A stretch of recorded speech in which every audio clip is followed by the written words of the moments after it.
KPS recording studio रेशमा लाल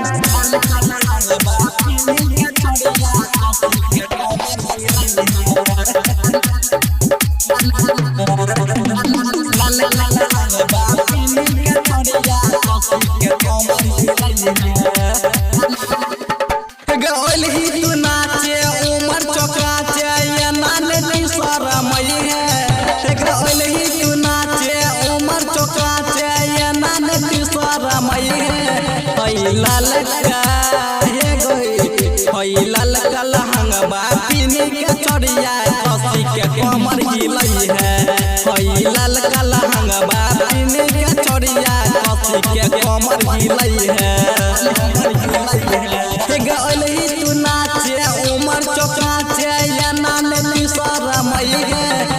ललका ललका लहंगा पीने के चढ़िया कसी के कमर हिलई है। ललका लहंगा पीने के चढ़िया कसी के कमर हिलई है।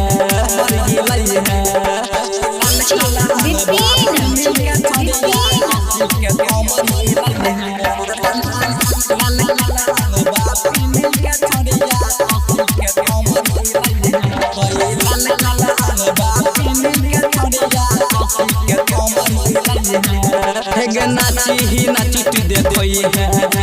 तन कोने तीसर मई है। जब नदी कत तोहरा के पड़तो यही हमरा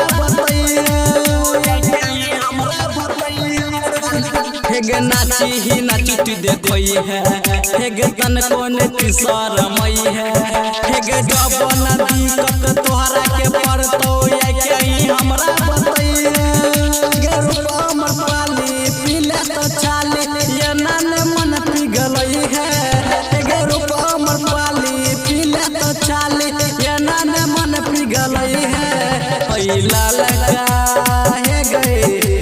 ललका लहंगा पीने के चढ़िया कसी के कमर हिलई है।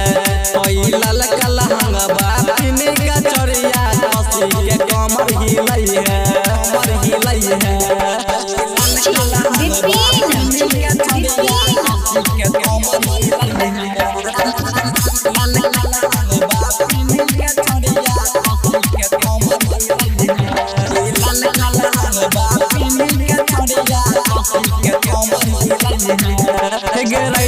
सुमन सरगम करे छो ओढ़नी के चमचम। कबन सेंट लगल ही के छोरिया करे छो दहिया के गम छोरिया सुमन सरगम करे छो ओढ़नी के चमचम। कबन सेंट लगल ही के छोरिया करे छो दहिया गम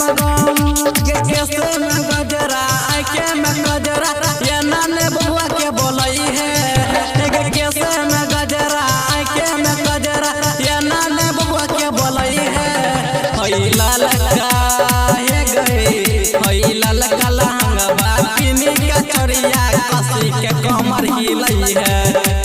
ललका लहंगा पीने के चढ़िया कसी के कमर हिलई है।